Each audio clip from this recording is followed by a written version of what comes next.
And just like that, January is over. Hello, my name is Myra, and for today's video, I wanted to go ahead and talk about my February TBR. Now, I am very much a mood reader, so I do TBRs for fun. Most of the books that I mentioned, I really do intend to read. However, if I'm in the middle of, say, a fantasy series or a mafia series and something else catches my eye, or I hear of something else, or I just have a feeling of, you know what, I want to pick up a sports romance or whatever, then I sprinkle that in. So my TBRs are for fun, but there are a lot of like really good books that I want to read this month. These are some of the books that I even meant to read in January, but I mean, there's only so much time, you know, you have to like adult and work and do other things. But without further ado, let's go ahead and jump into the books that I hope and intend to read in February. Very first series that I really want to finish is the Throne of Glass series. Now, these are the 4 books that I have left in the series. This is an 8-book series, and these are big books. Like, we're getting to the big ones. The first 3 books are a lot smaller. They're like around 300 and something pages, maybe 400, but these, like, little by little, as you can tell, get bigger and bigger. So if you haven't heard of the Throne of Glass series, it is a series by Sarah J. Maas. I'm gonna go ahead and put these down because they're kind of heavy. Hold this one up here. So if you have not heard of the Throne of Glass series, this series is probably just as popular, if not more popular, than the ACOTAR series, which is right behind me. I read ACOTAR in 2023, absolutely loved it. This is also dealing with like fae and humans, so it's definitely a fantasy series, but I'm only halfway through. So without spoiling anything, basically this series follows a young woman and the story is told from her point of view, although it's told in third person, which I will be honest was really hard for me to get into.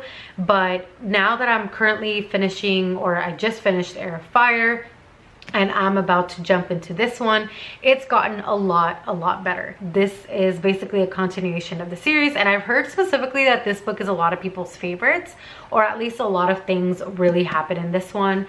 And then of course there's like the other 2 that are recommended as like a tandem read. You basically have a printout so that you can read these at the same time. So it literally goes step by step, like read chapter 1 through 5 and then pick up, you know, 1 through 10 and then jump back to 6 through, you know, like literally you're supposed to read them at the same time.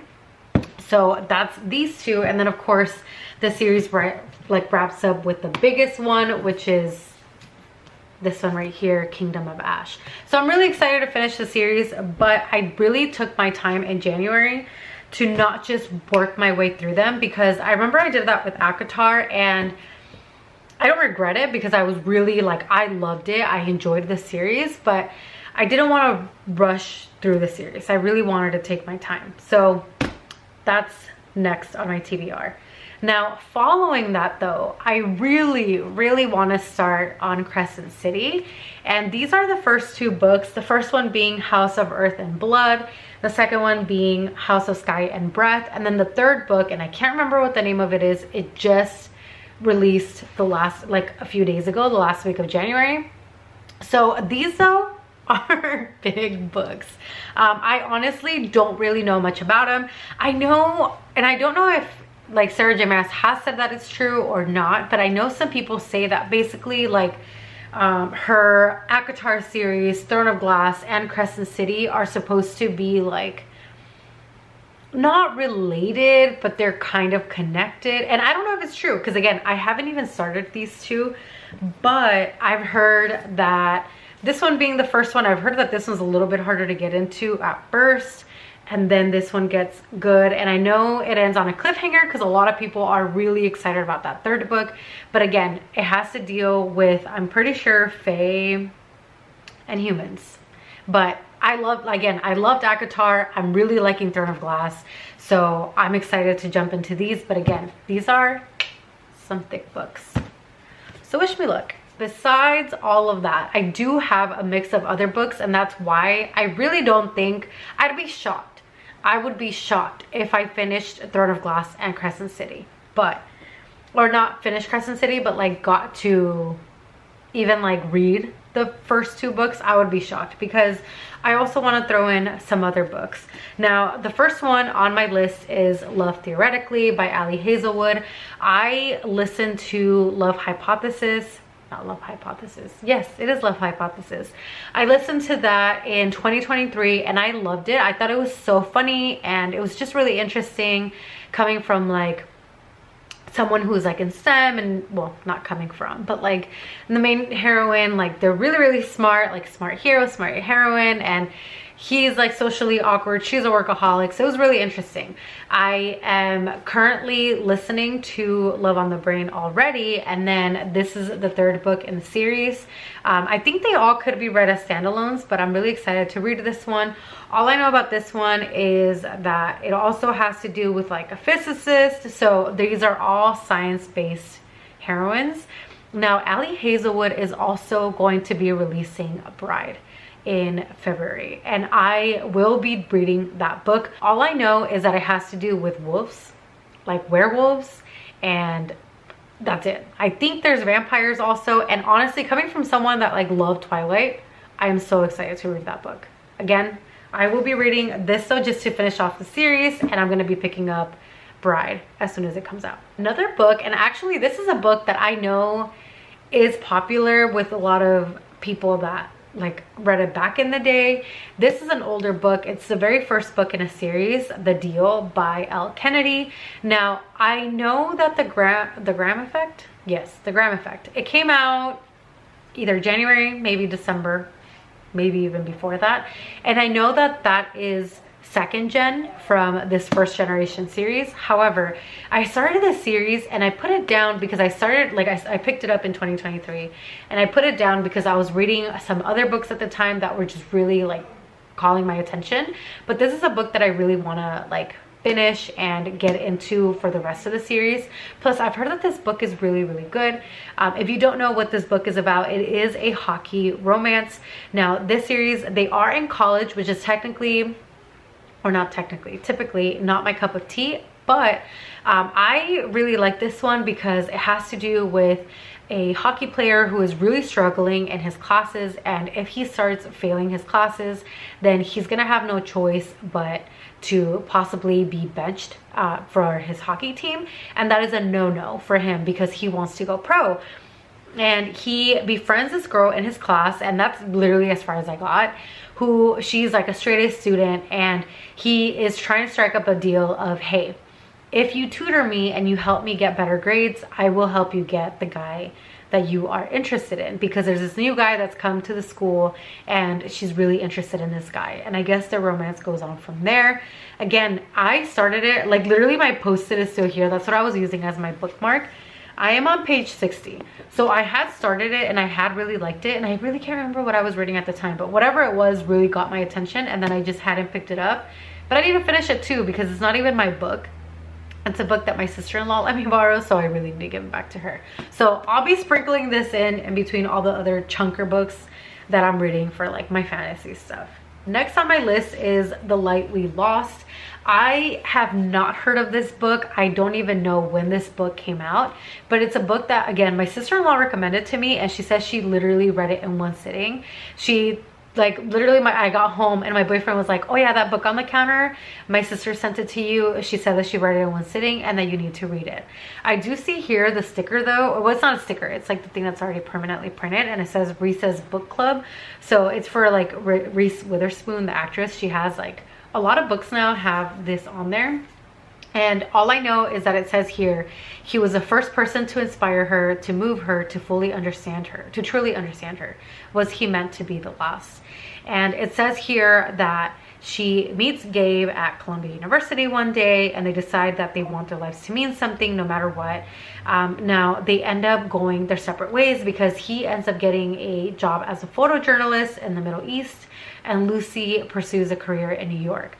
So it does say that it follows 13 years, okay, of dreams, jealousies, and ultimately of love. And it says that the journey takes them apart, but never out of each other's heart. So it literally says on here too, like the New York Post says, like, your new tearjerker has arrived. So it is a smaller book, so I feel like I'll be able to squeeze this in, and the font looks pretty big. Again, that's really all I know about it, but it's supposed to be like a pretty emotional book. And yeah, I'm just excited to pick this up. And she says she read it in one sitting, and I know the times that I've read a book in one sitting, those are usually like some of the best books and like the books that really stay with you. So again, another must read for February. Next, I guess I'm kind of in like an emotional mood, but I really want to start the Boys of Toman series by Chloe Walsh. All I know is that it follows a rugby player. He is in college, I want to say. Yes.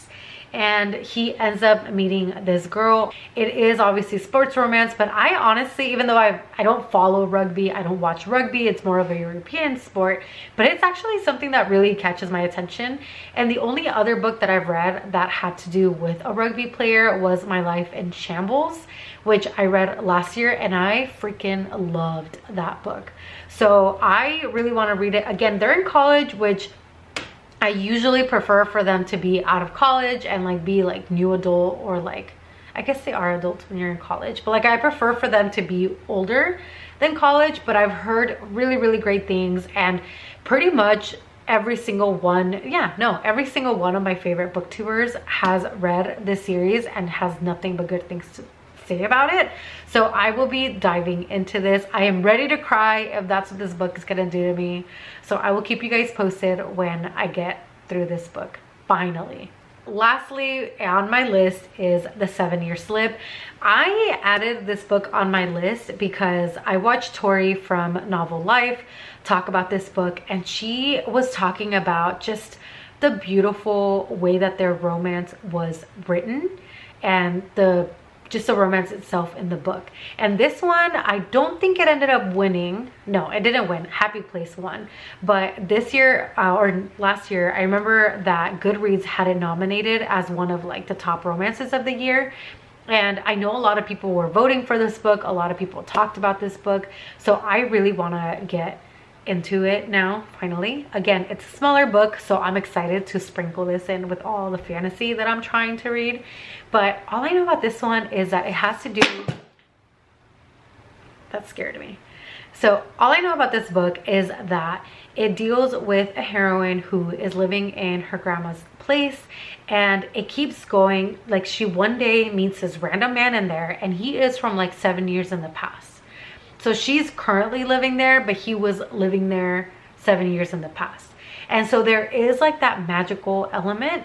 And I read and loved and rated Divine Rivals 5 stars. And that has a magical element to the romance as well, because of the letters and the typewriters.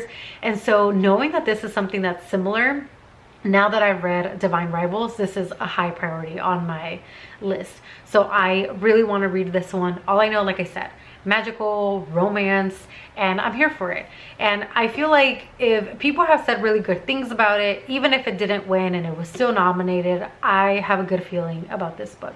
So I will be reading this in February, or attempting to read it in February as well. With that said, those are all the books that I am planning on reading in February. I would not be surprised if more than half of these books like end up in March, because I really don't know how much reading time I'm gonna have, and with other things going on, they might just roll over to other months. Wish me luck, because I am really attempting to read a lot. Like, should I try to pick them up? I probably shouldn't.